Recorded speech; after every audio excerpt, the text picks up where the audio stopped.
سامعین محترم، حاضرین گرامی، پاکیزگی کو نصف ایمان قرار دیا گیا ہے۔ اس کا مطلب یہ ہے کہ اپنے جسم اور روح کو، اپنے لباس کو پاک رکھنا یہ دین کا مطلوب ہے اور ایک مسلمان کے لیے یہ انتہائی ضروری ہے۔ نبی مکرم صلی اللہ علیہ وسلم نے پاکیزگی اور طہارت کے حوالے سے تمام متوقع احکامات جو ایک انسان کو واقع ہو سکتے ہیں مسائل، ان تمام کے متعلق احکامات صادر فرمائے ہیں۔ اسلام نے ان تمام فطری چیزوں کا خیال رکھا ہے جو ایک انسان کو درپیش ہو سکتی ہیں، حتیٰ کہ نبی مکرم صلی اللہ علیہ وسلم نے امت مسلمہ کے لیے ناپاکیوں سے پاکیزگی حاصل کرنے کے متعلق جو احکامات صادر فرمائے ہیں وہ امت کو حفظ کروائے، صحابہ کو یاد کروائے اور ان کو فرمایا کہ تم میں سے جن سے نے یہ احکامات سنے ہیں وہ بعد میں آنے والوں تک، نہ سننے والوں تک یہ احکامات پہنچائیں۔ سب سے پہلے یہ جانیے کہ ناپاکی کی دو اقسام ہیں، ایک کو حد سے اصغر کہتے ہیں اور دوسری کو حد سے اکبر کہتے ہیں۔ حد سے اصغر سے مراد وہ ناپاکی ہے جس کی وجہ سے صرف وضو ختم ہوتا ہے۔ حد سے اصغر وہ ناپاکی جس کی وجہ سے وضو ختم ہوتا ہے، اس میں بول و براز یعنی پیشاب اور پخانہ ہے، ہوا کا خارج ہونا ہے۔ اور حد سے اکبر سے مراد وہ ناپاکی ہے کہ جس کی وجہ سے غسل ختم ہوتا ہے، اس میں مجامت اور احتلام ہے، اور اسی طرح خواتین کا حیض و نفاس والا معاملہ ہے کہ اس کی وجہ سے غسل ختم ہو جاتا ہے۔ حد سے اصغر اور حد سے اکبر دونوں سے پاکیزگی حاصل کرنے کے متعلق نبی مکرم صلی اللہ علیہ وسلم نے جو احکامات صادر فرمائے ہیں وہ کتاب الطہارت کے عنوان سے احادیث کی کتابوں کے اندر موجود ہیں۔ کم و بیش تقریباً 500 سے زائد احادیث احکام طہارت کے متعلق ہیں جو کہ سیاستہ کی کتابوں میں موجود ہیں۔ 500 سے زائد احادیث، صرف حدیث کی 6 بڑی کتابوں میں جو احادیث موجود ہیں ان کی تعداد 500 سے زیادہ ہے۔ وہ صرف انہی مسائل پر مبنی ہے جن میں حد سے اصغر اور حد سے اکبر سے نجات حاصل کرنے کے متعلق احکامات ہیں۔ نبی مکرم صلی اللہ علیہ وسلم نے باتھ روم میں داخل ہونے اور باتھ روم سے نکلنے کے 2 اصول بیان فرمائے ہیں۔ پہلا اصول یہ ہے کہ باتھ روم میں داخل جب ہونا ہے تو بایاں پاؤں پہلے باتھ روم میں رکھنا ہے اور داخل ہونے سے پہلے یہ دعا پڑھنی ہے، بسم اللہ اللہم انی اعوذ بک من الخبث والخبائث۔ اے اللہ میں تیری پناہ میں آتا ہوں کہ تم مجھے شریر جنات مذکر اور شریر جنات مؤنثوں سے مجھے محفوظ کرنا۔ حدیث میں ہے کہ یہ جو ٹائلٹ اور باتھ روم ہوتے ہیں یہ جنات کی اماجگاہ ہوتے ہیں، اس لیے جب تم یہاں پر داخل ہو تو اس سے پہلے یہ پڑھ لیا کرو اللہم انی اعوذ بک من الخبث والخبائث۔ دوسرا اصول یہ ہے کہ رفع حاجت کے بعد پاکیزگی حاصل کرنے کے حوالے سے دائیں ہاتھ کو پانی استعمال کرنے کے لیے اور بائیں ہاتھ کو اپنی شرمگاہ دھونے کے لیے استعمال کیا جائے گا، اور اگر پانی میسر نہیں ہوگا تو ڈیلوں سے پاکی حاصل کی جائے گی، اور ڈیلوں کی تعداد کم از کم 3 ہونی چاہیے، کم از کم 3 تعداد ہونی چاہیے، کیونکہ نبی علیہ السلام نے صرف ایک ڈیلے سے پاکیزگی حاصل کرنے سے منع کیا ہے۔ ہماری قوم کیونکہ اتنی کوئی ابھی دینی اعتبار سے صاحب علم نہیں ہوئی، اس لیے دیکھ لیجئے کہ آپ کو چوکوں میں، چوراہوں میں، گلیوں میں اور سڑکوں کے اوپر بھی باتھ روم میں بیٹھے ہوئے افراد ملیں گے جو خصوصی طور پہ بول و براز کر رہے ہوتے ہیں، پیشاب کر رہے ہوتے ہیں، اور اس میں نہ مشرق کا خیال رکھتے ہیں، نہ مغرب کا خیال رکھتے ہیں، نہ پاکی اور نہ پاکی کا کچھ بھی خیال نہیں رکھتے، اور بلکہ جہاں پر بسیں کھڑی ہوتی ہیں، ایسے اجاڑ بیابان اڈے کہ جہاں پر باتھ روم کا انتظام نہیں ہوتا، یا وہاں 5-10 روپے باتھ روم والے لیتے ہیں، تو وہاں پر بھی آپ کو باہر بیٹھے ہوئے اس طرح کے افراد نظر آئیں گے۔ تو اگر ہمیں اس طرح کی حاجت درپیش ہو جائے تو کم از کم 3 ڈیلے ہونے چاہیے۔ وہاں پہ صرف پیشاب کر لیا اور پھر اپنے شلوار کو باندھ لیا اتنا کافی نہیں ہوگا، اس سے کپڑے جس طرح ناپاک ہوں گے، جسم ناپاک ہوگا، مختلف بیماریوں کا یہ چیز سبب بنے گی، اور اللہ اور اس کے رسول کی ناراضگی کا یہ چیز سبب بنتی ہے۔ صرف یہی نہیں ہے کہ وہ صرف آپ کا اپنا عمل ہے، یہ چیز اللہ اور اس کے رسول کی ناراضگی کا سبب بنتی ہے۔ جنات اور شیاطین کو ناپاکی دعوت دیتی ہے، اور جنات اور شیاطین پھر اپنا عمل شروع کر دیتے ہیں، اس لیے ناپاکی سے پاکی حاصل کرنا انتہائی ضروری ہے۔ اور یہ عادت بہت بری ہے کہ چوکوں چراہوں میں سڑک کے لب پر بندہ بیٹھا ہو اور ناپاکی سے پاکی حاصل کر رہا ہو یا بول و براز کر رہا ہو، اس سے اپنے آپ کو بچانا چاہیے۔ یہ کوئی صاحبان عقل والا عمل نہیں ہے، نبی علیہ السلام نے اس سے منع کیا ہے، اور آپ نے فرمایا ہے کہ راستوں کے اندر پیشاب پخانہ مت کرو، فرمایا 2 لعنت کرنے والی چیزوں سے اپنے آپ کو بچاؤ۔ صحابہ نے عرض کیا وہ کون سی 2 چیزیں ہیں؟ فرمایا راستوں میں پیشاب اور پخانہ کرنا اور سائے دار چیز میں پیشاب اور پخانہ کرنا، یعنی کسی درخت کے سائے میں، کسی سائبان کے سائے میں اس طرح کا عمل کرنے سے نبی علیہ السلام نے منع کیا۔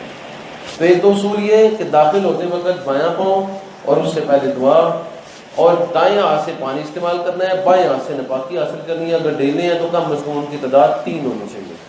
دوسرا اصول کہ جب باہر نکلنا ہے تو دایاں پاؤں پہلے رکھنا ہے اور غفران آقا کے الفاظ پڑھنے ہیں، اور باہر نکلتے ہی فوراً پانی میسر ہے تو اپنے ہاتھوں کو درست طریقے سے دھونا ہے۔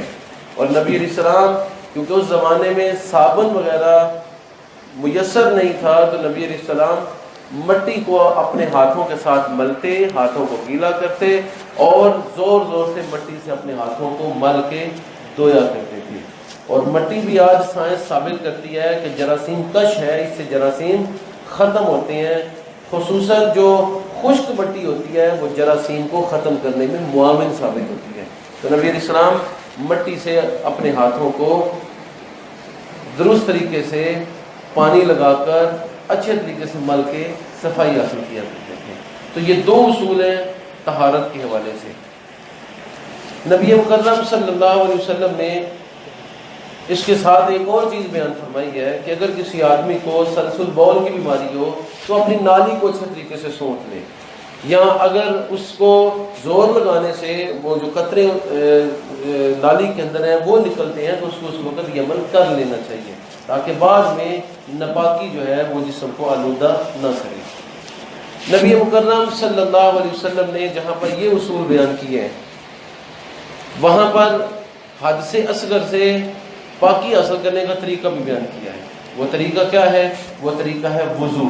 اس لیے نبی علیہ السلام نے فرمایا کہ نماز کی چابی وضو ہے، اور نماز جنت کی چابی ہے۔ اس سے معلوم ہوا کہ نماز جنت میں تبھی لے کے جائے گی جب اس کے پیچھے ایک اچھا وضو ہوگا، جس کی بدولت اللہ تعالیٰ نماز کو قبول کرے گا۔ اور اگر روایتی وضو ہوگا جس میں خیال ہی نہیں رکھا گیا اپنے جسم کو پاک کرنے کا، جس میں خیال ہی نہیں رکھا گیا کہ جسم کے اعضاء خشک ہیں یا تر ہیں، تو ایسا وضو عبادت کو بھی قابل قبول نہیں کرواتا، اور جب عبادت قابل قبول نہیں ہوگی تو پھر اللہ تعالیٰ کے انعامات سے بھی انسان لطف اندوز نہیں ہوگا۔ اس لیے فرمایا کہ نماز جو ہے وہ جنت کی چابی ہے، اور نماز کی چابی وضو ہے۔ وضو کے حوالے سے نبی علیہ السلام کے بہت سے احکامات ہیں۔ سب سے پہلے کوشش کریں کہ قبلہ رخ بیٹھیں۔ مسجدوں میں 2 طرف ٹوٹیاں ہوتی ہیں، تو اس طرف بیٹھنے کی کوشش کریں کہ جہاں پر آپ بیٹھیں تو آپ کا چہرہ قبلہ کی طرف ہو، تاکہ اس سنت پہ عمل ہو جائے۔ لیکن بامر مجبوری اگر جگہ وہاں پر نہیں ہے تو پھر دوسری جگہ پر بھی بیٹھ کر وضو ہو جائے گا، لیکن بہرحال ایک سنت آپ نے ترک کر دی ہے، اس طرف بیٹھ کے وضو کریں کہ چہرہ قبلہ کی طرف ہو۔ سب سے پہلے بسم اللہ کے الفاظ اپنی زبان سے ادا کریں، اور اپنے دونوں ہاتھوں کو اچھے طریقے سے دھوئیں۔ ان میں بھی دائیں ہاتھ کو پہلے دھوئیں اور بائیں ہاتھ کو اس کے بعد دھوئیں، یہ خیال رکھیں۔ پھر 3 مرتبہ اچھے طریقے سے کولی کریں۔ دائیں ہاتھ سے پانی دائیں ہاتھ میں بھر کے منہ کے اندر ڈالیں، اور سب سے پہلے دائیں طرف اوپر والے دانت، پھر نیچے والے، اور پھر بائیں طرف اوپر اور نیچے والے دانتوں کو، پھر اندرونی دانتوں کے حصوں کو اچھے طریقے سے دھوئیں۔ مسواک ہے تو مسواک کریں، کیونکہ نبی علیہ السلام کی حدیث ہے کہ میرا جی چاہتا ہے کہ اپنی امت کو ہر وضو سے پہلے مسواک کا حکم دوں، ہر نماز سے پہلے مسواک کا حکم دوں، لیکن کیونکہ یہ امت میں مشقت ہوگی اس لیے میں نے اسے ترک کر دیا ہے۔ تو کوشش کریں کہ مسواک کا ایک ٹکڑا اپنے پاس رکھیں، یا مسجد میں پڑی ہوئی مسواکیں یا وضو خانے میں پڑی ہوئی مسواکیں جو ہیں ان سے مدد حاصل کریں اور اچھے طریقے سے مسواک کر لیں۔ وضو سے پہلے مسواک کرنا وضو کی اجر و ثواب کو مزید بڑھا دیتا ہے۔ تو 3 مرتبہ اچھے طریقے سے کلی کی جائے، اور اس دوران ٹوٹی کو کھلا نہ رہنے دیا جائے۔ یہ نہ ہو کہ وضو میں مصروف ہیں اور ٹوٹی سے پانی پانی جو ہے وہ بہہ رہا ہے۔ اتنا پانی ایک وضو میں بہتا ہے کہ شرعی اعتبار سے 5 لوگ اسے غسل کر سکتے ہیں۔ نبی علیہ الصلوۃ والتسلیم کے پاس 1 سا کا ایک برتن تھا جس سے نبی علیہ السلام وضو کر لیا کرتے تھے، اور اسی طرح ان 2 یا 3 برتنوں سے غسل کر لیا کرتے تھے۔ لیکن ہمارے یہاں پانی کو اتنا ضائع کیا جاتا ہے اور اس نعمت کی اتنی بے قدری کی جاتی ہے کہ جس کا کوئی حساب ہی نہیں ہے۔ تو اس وقت ٹوٹی کو بند کر لیا جائے جب کلی کی جائے۔ اس کے بعد 3 مرتبہ ناک میں پانی چڑھایا جائے۔ اگر روزہ ہے تو پھر ناک میں پانی کھینچنا نہیں ہے، صرف ناک میں پانی ڈال کے ناک کے اندرونی حصے کو دھو لینا ہے۔ اور اگر روزہ نہیں ہے تو پانی اپنے چلو کے اندر بنے، ناک اس کے اندر ڈبو کے تھوڑا سا کھینچے۔ اور جو سرجن ہے دماغ کے پورشن کے، وہ کہتے ہیں کہ اگر اس سنت پہ عمل کیا جائے کہ ناک کے ذریعے وضو کرتے ہوئے پانی کھینچا جائے تو دماغ کے بہت سارے فاسد مادے ہیں جو ناک کے ذریعے خارج ہو جاتے ہیں اور دماغی امراض سے انسان محفوظ رہتا ہے۔ اسی طرح اگر روزہ نہ ہو تو غرغرہ یعنی غرارہ کر لیا جائے۔ اس کا فائدہ یہ ہوگا کہ حلق تک جو بھی چیز پھنسی ہوگی، کوئی گندگی ہوگی یا بلغم ہوگی یا مسواک کے ذرات حلق کے اندر چلے جاتے ہیں، وہ باہر آ جائیں گے۔ لیکن روزے کی حالت میں نہ ناک میں پانی چڑھانا ہے اور نہ غرارہ کرنے کی کوشش کرنی ہے۔ پھر اچھے طریقے سے 3 مرتبہ اپنے چہرے کو دھوئیں۔ چہرے کو دھونے کا طریقہ یہ ہے کہ چلو میں پانی لیں دونوں ہاتھوں کے اور اپنے ماتھے کے قریب پانی ڈال لیں تاکہ پانی بہتا ہوا چہرے کے بقیہ حصوں کو تر کرے، اور 1 مرتبہ پانی ڈال کے ٹوٹی کو بند کریں۔ اچھے طریقے سے اپنے چہرے کو ملیں، کیونکہ حدیث کے اندر آتا ہے کہ نبی علیہ السلام پانی کم خرچ کرتے تھے لیکن اپنے جسم کو زیادہ ملا کرتے تھے۔ ہمارے ہاں پانی زیادہ خرچ کیا جاتا ہے اور جسم کو ملنے کی سنت پہ عمل نہیں کیا جاتا۔ تو 1 مرتبہ چہرے پہ پانی ڈال کے ٹوٹے کو بند کر کے اچھے طریقے سے چہرے کو ملے حتیٰ کہ خشک جگہ پر پانی پہنچ جائے۔ اسی طرح پھر دوسری مرتبہ پانی ڈالیں، پھر تیسری مرتبہ پانی ڈالیں۔ اس میں خیال رکھیں کہ دونوں کن پٹیاں، کانوں کے قریب جو بال ہوتے ہیں کن پٹیوں کے، یہ تر ہونے چاہیے۔ داڑھی اگر ہلکی ہے تو اس کو تر ہونا چاہیے، اور اس کو تر کرنے کا طریقہ یہ ہے کہ نبی علیہ السلام جب چہرے کو دھو لیا کرتے تھے تو دائیں ہاتھ میں چلو میں پانی بھرا کرتے تھے اور سر کو اوپر کر کے داڑھی کے نیچے اس کو داخل کیا کرتے تھے۔ اس طریقے سے چلو لے کے داڑھی کے نیچے اسے داخل کیا تو داڑھی کا یہ اندرونی حصہ اور نیچے والا حصہ، ٹھوڑی والا حصہ سارا دھل جایا کرتا تھا۔ تو اس سنت پہ بھی عمل کریں، اور اس سنت پہ وہی عمل کرے گا جس نے مسنون طریقے سے داڑھی رکھی ہوگی۔ تو وضو میں بھی یہ نقطہ ہے کہ ایک مرد مسلمان کے لیے داڑھی کا ہونا ضروری ہے، اور یہ ایک مسلمان کی علامت ہے۔ اسی لیے نبی علیہ السلام نے وضو کے احکامات بیان کرتے ہوئے یہ بات بیان کیا ہے کہ وہ چلو میں پانی دے، اور آپ کا یہ عمل بھی تھا، اور پھر اپنی داڑھی کے نیچے سے اسے داخل کرے کہ داڑھی کا اندرونی حصہ، نیچے والا حصہ اس سے تر ہو جائے۔ سارے چہرے کو 3 مرتبہ دھونا ہے۔ 1 مرتبہ پانی ڈالنے کا مطلب یہ ہے کہ آپ نے اس کو 1 مرتبہ دھو دیا، بشرطے کہ ٹوٹی بند کر کے اچھے طریقے سے اگر آپ ملیں گے، وگرنہ تسلی کبھی بھی حاصل نہیں ہوگی۔ اور یہ بات بھی یاد رکھیں کہ نبی علیہ السلام نے فرمایا جس نے 3 مرتبہ سے زائد دھویا کوئی بھی عضو تو اس نے زیادتی کی۔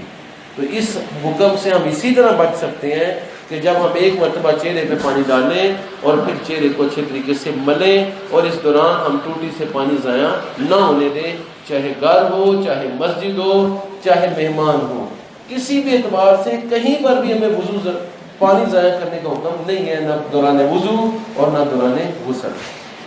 تو 3 مرتبہ اچھے طریقے سے اپنے چہرے کو دھوئیں، اور اس کے بعد دائیں بازو کو اچھے طریقے سے دھوئیں کونی سمیت۔ پہلی مرتبہ پانی ڈالیں اور اس کو اچھے طریقے سے ملیں۔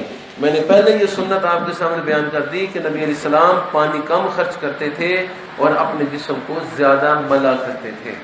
تو پانی ایک مرتبہ ڈالیں اور اچھے طریقے سے ملیں، انشاءاللہ یقین ہو جائے گا کہ بازو دھل گیا ہے. بعض لوگوں کو جتنی مرتبہ بھی پانی ڈالیں یقین ہی نہیں ہوتا کہ ہمارا یوزر دھلا ہے کہ نہیں دھلا، ہمارا یوزر دھلا ہے کہ نہیں دھلا، ابھی ایک مرتبہ ہوا کہ نہیں ہوا، چاہے 10 مرتبہ پانی ڈال دیں. تو اس سے نجات حاصل کرنے کا طریقہ یہ ہے کہ انسان ایک مرتبہ اپنے چہرے پہ یا بازو پہ پانی ڈال لے اور پھر اچھے طریقے سے اسے ملے. جب اچھے طریقے سے اسے مل لے گا تو انشاءاللہ یقین حاصل ہو جائے گا کہ میرا چہرہ یا میرا بازو دھل گیا ہے. اصل میں یہ بھی شیطانی خرافت ہے کہ شیطان انسان کے دل میں بات ڈالتا ہے، نہیں تمہارا یوزر بھی دھلا نہیں ہے، یوزر بھی دھلا نہیں ہے، یہ بھی پورا دھلا نہیں ہے، چاہے وہ 10 مرتبہ پانی ڈالے. تو جب تک اس سنت پہ عمل نہیں کرے گا کسی بھی طرح اس کا وہ مکمل نہیں ہوگا، وضو مکمل نہیں ہوگا. تو اس سنت پہ عمل کرنے کا طریقہ یہ ہے کہ اچھے طریقے سے ایک مرتبہ پانی ڈال کے اپنے چہرے کو یا بازو کو اچھے طریقے سے دھویا جائے. تو 3 مرتبہ دائیں بازو کو دھویا جائے، اسی طرح 3 مرتبہ بائیں بازو کو دھویا جائے. دونوں بازو کو دھونے کے بعد دونوں ہاتھوں کو تر کیا جائے، ٹوٹی کو بند کیا جائے اور پھر مسح کیا جائے. مسح کا مسنون طریقہ یہ ہے کہ شہادت والی انگلی اور انگوٹھا یہ الگ کر لیا جائے اور یہ 3 انگلیاں الگ کر لی جائیں.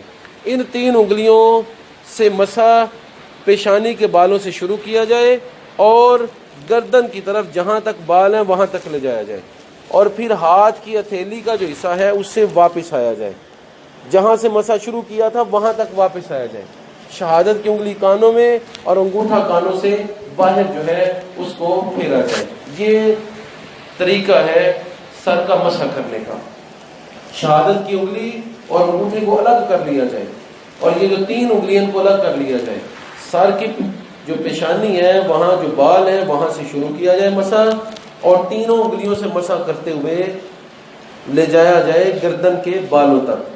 بالوں سے نیچے جانے کا حکم نہیں ہے، گردن کے بالوں تک لے جایا جائے اور پھر ہتھیلی کا جو حصہ ہے اس سے وہیں سے اپنے ہاتھوں کو پھیر کے واپس اسی جگہ آیا جائے جہاں سے مسح شروع کیا تھا. شہادت کی انگلی کو کانوں میں اور انگوٹھے کو کانوں سے باہر اچھے طریقے سے ملا جائے. تو یہ جو طریقہ ہے یہ مسنون طریقہ ہے سر کا مسح کرنے کا. گردن کا مسح بھی کبھی کبھار کیا جا سکتا ہے. گردن کا مسح کرنا وضو کے اندر مستحب ہے. کبھی کبھار گردن کا مسح بھی کیا جا سکتا ہے لیکن گلے کا مسح بھی کسی صورت نہ کیا جائے. بعض لوگ مرد و عورت اس طرح کرتے ہیں کہ گردن کا مسح کرتے کرتے گلے کی طرف بھی اپنے ہاتھوں کو لے آتے ہیں، تو یہ خلاف سنت ہے. گردن کا مسح ثابت ہے لیکن گلے کا مسح کسی بھی صورت ثابت نہیں ہے. تو اس لیے وضو کرتے ہوئے ان خرافات سے اپنے آپ کو بچانا چاہیے. اسی طرح بعض لوگ مسح کرتے ہوئے پہلے اپنے ہاتھوں کو انگوٹھوں کو چومتے ہیں اور پھر اس کے بعد مسح کرتے ہیں. اگر تو آپ کلمہ پڑھ رہے ہیں پھر تو اس میں حرج نہیں ہے، لیکن اگر آپ نے پڑھا ہی کچھ نہیں ہے اور دیکھا دیکھی اس طرح کا عمل کر رہے ہیں تو یہ نبی علیہ الصلوۃ والتسلیم کے عمل سے ثابت نہیں ہے. تو اس سے اپنے آپ کو بچائیں، دیکھا دیکھی اس طرح کے معاملات نہ کریں. اس کے بعد دایاں پاؤں دھویا جائے، پھر بایاں پاؤں دھویا جائے. پاؤں کو دھونے کا بھی وہی طریقہ ہے کہ ایک مرتبہ پاؤں پہ پانی ڈالا جائے، پھر ٹوٹی کو بند کر کے اچھے طریقے سے پاؤں کو ملا جائے.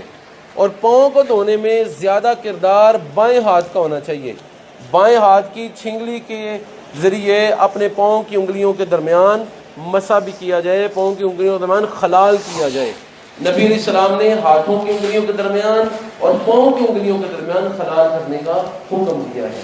تو پاؤں کی انگلیوں کے درمیان خلال کیا جائے اس طریقے سے کہ پاؤں کو اچھے طریقے سے مل کے دھویا جائے اور پھر چھینگلی کی طرف سے، چھوٹی انگلی کی طرف سے خلال شروع کیا جائے کہ یوں اگر پاؤں ہے تو بائیں ہاتھ کی چھوٹی انگلی سے اس طرح خلال شروع کیا جائے کہ دائیں طرف سے بائیں طرف خلال ہو. دائیں پاؤں کو اس طرح دھویا جائے. دائیں پاؤں کو بائیں پاؤں کو دھونے میں یہ بات کا خیال رکھا جائے کہ جو حصے زمین پر لگنے کے ساتھ سخت ہو جاتے ہیں، جس طرح ٹخنوں کے قریبی حصہ ہے اور ان حصوں کو یا ان کے نیچے پاؤں کا بیرونی حصہ ہے تو وہاں پر عموماً جلد سخت ہو جاتی ہے، تو اس کو اچھے طریقے سے مل کے دھویا جائے. پاؤں کو دھونے میں کوشش کی جائے کہ دایاں ہاتھ استعمال نہ کیا جائے. سنت یہ ہے کہ پاؤں کو بائیں ہاتھ سے ہی اچھے طریقے سے دھویا جائے. اسی طرح پھر بایاں پاؤں دھویا جائے اور بائیں پاؤں کی انگلیوں کا بھی خلال کیا جائے. انگلیوں کا اندرونی حصہ، پھٹی ہوئی ایڑیوں کا خصوصی خیال رکھا جائے۔ 3 مرتبہ دونوں پاؤں کو دھونے کے بعد کلمہ شہادت پڑھا جائے، کیونکہ نبی علیہ السلام کی حدیث ہے جس نے وضو کیا اس کے تمام گناہ اللہ معاف فرما دیتا ہے، پھر وہ کلمہ شہادت پڑھتا ہے تو اللہ اس کے لیے جنت کے دروازے کھول دیتا ہے، پھر وہ نماز پڑھتا ہے تو اس کی اضافی عبادت ہوتی ہے۔ تو وضو کو مسنون طریقے سے کریں، کیونکہ وضو کو مسنون طریقے سے کرنا بھی عبادت ہے، اور اگر وضو کو اپنی منمانی سے کریں گے کہ آئے اور 2 چھینٹے منہ پہ اور باتوں کی آدھے دھلے اور آدھے دھلے، مسا بھی اچھے طریقے سے نہ کیا، وضو کرتے ہوئے ایڑیاں بھی خشک ہیں، تو نبی علیہ السلام کا یہ قول یاد رکھیں کہ نماز جنت کی چابی ہے اور نماز کی چابی وضو ہے۔ اگر وضو درست نہیں تو نماز بھی عقارت گئی، فائدہ نہیں ہوا وقت نکالنے کا۔ اسی طرح یہ بھی خیال رکھیں کہ نبی علیہ السلام نے فرمایا خشک ایڑیوں کے لیے آگ ہے۔